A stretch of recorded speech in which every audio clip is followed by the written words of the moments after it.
नमस्कार दोस्तों, स्वागत है आप सभी का स्टडी विद पवन में।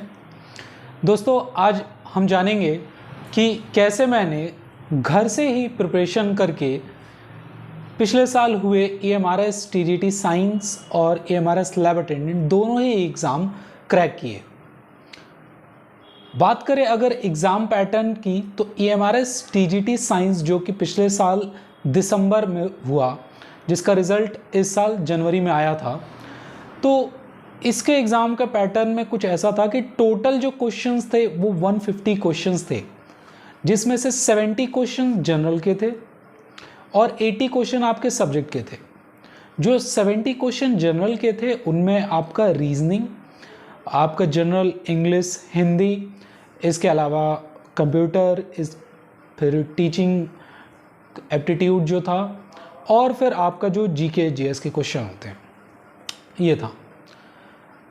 और बाकी 80 मार्क्स जो आपका सब्जेक्ट स्पेसिफिक था उसमें आपका फिजिक्स, केमिस्ट्री और बायोलॉजी था।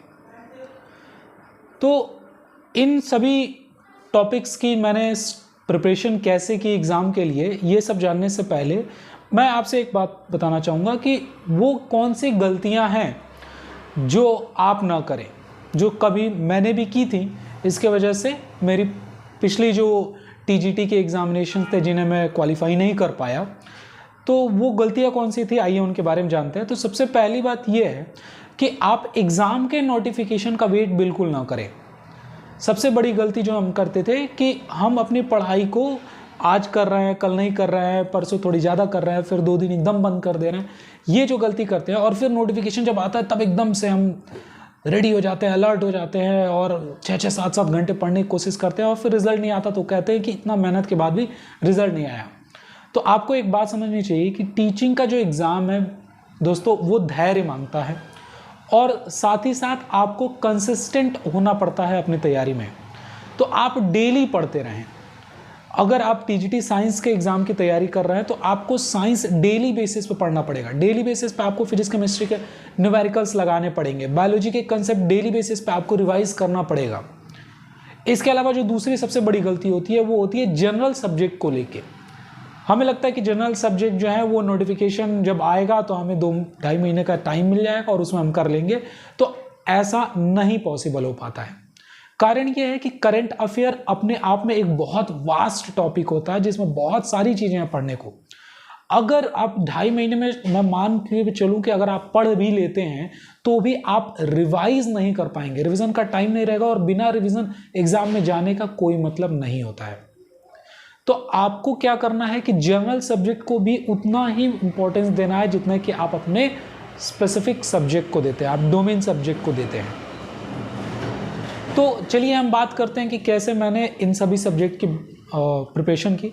तो अगर बात करें करंट अफेयर की, तो करंट अफेयर के लिए सिंपली मैंने एक बुक ली हुई थी जिसका नाम है ये एडिटेरिया की बुक। आई होप कि आप सभी इससे फैमिलियर होंगे। ये एडिटेरिया की बुक है, 2023 वाली देखी है मैं, अर्धवार्षिक की पिछले साल। और इसकी कोई भी पेजेस आप देखेंगे तो वो मैंने काफ़ी डिटेल में अंडरलाइन करके सब एकदम अच्छे से इसको मैंने पढ़ लिया था। तो ये करंट अफेयर भी आपको थॉरली पढ़ना पड़ता है, साथ ही इसको कई बार रिवाइज करना पड़ता है क्योंकि ऐसी चीज़ें कि बहुत भूलती हैं। तो आप इनको टॉपिक वाइज बांटकर और डेली बेसिस पे पढ़ें। इसके अलावा आपको कोई अन्य सोर्स से भी आप करंट अफेयर की तैयारी कर सकते हैं। मुझे ये बुक बेस्ट लगी इसलिए मैं इससे पढ़ता हूँ। मैं अभी भी इसी से पढ़ता हूँ अगर कोई एग्ज़ाम का प्रिपरेशन मुझे करना हुआ तो। इसके अलावा अगर हम बात करें हिस्ट्री, पोलाइटी और जियोग्राफी की, तो उसके लिए मैंने ये कॉस्मोस की पत्रिकाएं आती हैं, आई होप कि आप सभी ने देखी होंगी। अगर नहीं देखी तो मैं आपको बता देता हूँ। ये कॉस्मोस की कुछ पत्रिकाएं आती हैं। मैं मोटी मोटी किताब पढ़ने में विश्वास नहीं रखता, ठीक है। पूरी किताब लेके बैठ जाएं जो कि दुनिया भर का सिलेबस दे दे और फिर आप दिमाग में सिर्फ एक बर्डन हो, पढ़ाई कुछ नहीं हो। तो इसमें आपके जनरल जो भी एग्जामिनेशन होते हैं टीचिंग के, वो अगर आप लाइन बाय लाइन इन सभी पत्रिकाओं को पढ़ते हैं तो वो मुझे लगता है कि आपके लिए सफिशिएंट होगा। हाँ, कॉस्मोस की पत्रिका के अलावा मैंने हिस्ट्री, जियोग्राफी और पोलाइटी के लिए टेक्स्ट बुक ऐप के भी क्वेश्चंस काफ़ी लगाए थे। मैं रेगुलर तो नहीं कहूँगा, लेकिन हाँ, जब मैं पत्रिका नहीं पढ़ता था तो मैं टेक्स्ट बुक ऐप से ही क्वेश्चंस प्रैक्टिस करता था और उन क्वेश्चंस लगाने का फ़ायदा मुझे एग्ज़ाम में भी दिखा है।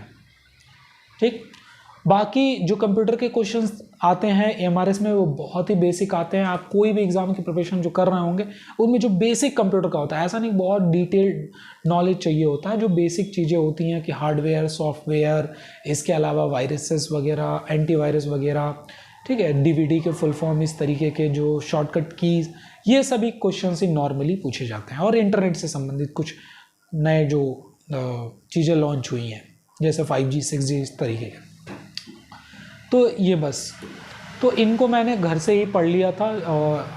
कंप्यूटर के लिए मैंने लूसेंट की बुक थी जीके की, मैंने बस वही प्रेफर किया था और उसे भी क्वेश्चंस काफ़ी सारे मेरे बन भी गए थे। मेरे पास यहाँ पर टीजीटी साइंस की ये क्वेश्चन पेपर भी है जो मेरा हुआ था, इसमें आप मेरा रोल नंबर भी चेक कर सकते हैं। तो ये सब जो क्वेश्चंस आए हुए हैं मैं उन्हीं की बातें कर रहा हूँ। साथ ही साथ लैब अटेंडेंट ये एग्ज़ाम भी मेरा क्लियर हुआ था। लैब का आप देख लीजिए, एमआरएस लैब का ये मेरा सेंटर था, ये रोल नंबर था। तो अगर आप एमआरएस टीजीटी साइंस या कोई भी टीजीटी साइंस के लिए आप प्रिपरेशन कर रहे हैं तो लैब अटेंडेंट भी ऑटोमेटिकली बहुत ही ईजी हो जाता है आपके लिए। साथ ही जनरल सब्जेक्ट जो हैं, तो अगर कोई भी एग्ज़ाम हो जैसे DSSB टीजीटी अभी हाल ही में होने वाला है, या KVS टीजीटी हो, या एमआरएस टीजीटी हो, NVS टीजीटी हो, इसमें जो जनरल सब्जेक्ट होते हैं, जो history, civics, geography, current affair वाले जो टॉपिक होते हैं, तो जैसा कि हमने देखा था पिछले बार एमआरएस के टीजीटी के पेपर में, हॉस्टल वार्डन के पेपर में, लैब अटेंडेंट के पेपर में, जेएसए के पेपर में, तो जो जनरल सब्जेक्ट था वो उसका लेवल ऑलमोस्ट सब में सेम ही था, ऐसे बहुत वेरिएशन नहीं थे। और ऐसा भी नहीं था ये सेंट्रल लेवल के एग्जामिनेशन है, स्टेट लेवल में वो थोड़ा करंट अफेयर बहुत डिटेल पूछते भी हैं, लेकिन इसमें एज सच कुछ बहुत ज़्यादा प्रॉब्लम नहीं हुई थी। इंपॉर्टेंट टॉपिक्स थे, स्ट्रेट क्वेश्चंस पूछे गए थे, कुछ क्वेश्चंस को किनारे छोड़ दे अगर तो वो क्वेश्चंस भी बन जाते हैं। अब बात कर लेते हैं सब्जेक्ट की। तो जो टीजीटी साइंस एमआरएस का जो सब्जेक्ट है उसमें फिजिक्स, केमिस्ट्री, बायोलॉजी आती है, आप सभी को पता ही है। इसमें ज़्यादातर जो क्वेश्चंस होते हैं वो 8th, 9th और 10th क्लास तक के ही बनते हैं। कुछ क्वेश्चन ऑब्वियसली कहने की ज़रूरत नहीं है 11th और 12th लेवल के भी होते हैं, लेकिन तो टीजीटी साइंस के लिए अगर मैं प्रिपरेशन कर रहा है तो क्या मुझे 11th 12th की किताबें लेके पहले बैठ जानी चाहिए? तो मैं इसका सजेशन नहीं दूंगा। मैं अगर मेरे अनुसार आप बात माने तो आप सबसे पहले 8, 9 और 10th की NCERT साइंस की लाइन बाय लाइन पढ़ें, NCERT के एक्सरसाइज के क्वेश्चन लगाएं, एग्जाम्पलर के क्वेश्चंस लगाएं, टेक्स्ट बुक ऐप पे या आपको अन्य सोर्स जो भी हैं क्वेश्चंस लगाएं। कुछ ही टॉपिक हैं जो आपको 11th 12th के पढ़ने चाहिए, जैसे कि आप प्रीवियस ईयर का पेपर देख सकते हैं कि किस प्रकार के क्वेश्चंस उसमें आए थे। तो अगर मैं बायोलॉजी की बात करूं तो बायोलॉजी में बायोलॉजिकल क्लासिफिकेशन जो चैप्टर है, या इवोल्यूशन जो चैप्टर है, या इकोलॉजी जो चैप्टर है, तो ये वो चैप्टर हैं, या रिप्रोडक्शन जो चैप्टर है, ये वो चैप्टर हैं जो आपको 11th 12th से आप पढ़ सकते हैं। ऐसे केमिस्ट्री में बात करूं तो एसिड बेस सॉल्ट वाला जो चैप्टर है, और इसके अलावा S ब्लॉक, P ब्लॉक, ऐसे वाले जो चैप्टर है, तो इन चैप्टर को आप 11th 12th वाली किताबों से NCERT वो आप देख सकते हैं। ऐसे फिजिक्स की बात करूँ तो आप लाइट हो गया, करंट हो गया, ऑसिलेशन एंड वेव वाले जो चैप्टर हैं, और मैग्नेटिज्म वाले जो चैप्टर हैं, ये सब आप 11th 12th 11 के देख सकते हैं। बाकी के जो क्वेश्चंस हैं वो ज़्यादातर आपके 10th लेवल तक ही बन जाते हैं। अगर 10th तक आपने NCERT पढ़ा है तो आप उसके न्यूमेरिकल वगैरह, कंसेप्ट वगैरह बना लेंगे। इसके अलावा आप जितना ज़्यादा क्वेश्चंस लगा सकते हैं, फिजिक्स केमिस्ट्री की बात करें, जितना न्यूमेरिकल आपको जहाँ से भी मिलता है, जिस टीजीटी एग्ज़ाम का मिलता है, आप ज़रूर प्रैक्टिस करिए, वो आपको बहुत ज़्यादा फ़ायदा करने वाला है। अब बात करते हैं कि हमें पढ़ना कैसे है। तो लेट्स सपोज कि अगर आप इवोल्यूशन, बायोलॉजी में अगर आप इवोल्यूशन पढ़ना चाह रहे हैं तो इवोल्यूशन आपको क्लास 10th में भी NCERT मिल जाएगा और 12th में भी NCERT मिल जाएगा। तो आप सबसे पहले 10th के NCERT से इवोल्यूशन पढ़ें, फिर उसी दिन आप 12th की NCERT इवोल्यूशन जो है चैप्टर वहाँ से पढ़ लें। इसके अलावा उसी दिन अगर संभव हो तो, नहीं तो अगले दिन आप उस चैप्टर के क्वेश्चन आंसर जरूर सॉल्व कर लें, और फिर लगभग 15 से 20 दिन का समय लें। 15 से 20 दिन के बाद वापस ये चैप्टर आपको एक बार फिर रिवाइज कर लेना है। मैं फिर कह रहा हूँ दोस्तों, आपको एग्ज़ाम के नोटिफिकेशन का वेट नहीं करना है। एग्ज़ाम नोटिफिकेशन का वेट करेंगे तो फिर वही होगा कि हमारा सिलेक्शन 5 नंबर 10 नंबर से रुक रहा है। कारण यही है कि हमको दिखता है कि वो 5-10 नंबर ही हमको लाने हैं और लाने हैं, लेकिन उसके लिए कितने सारे टॉपिक, कितने सारे चैप्टर, कितने सारे दिन घंटे हमें मेहनत करना पड़ता है, ये हमको ही पता है। तो अपने आप को धोखा ना दें, ये सब गलत बातों में ना फंसे, समय बर्बादी ना फंसे, सेल्फ स्टडी करें। ठीक, आपको जो सोर्सेज मैंने बताए वहाँ से करें।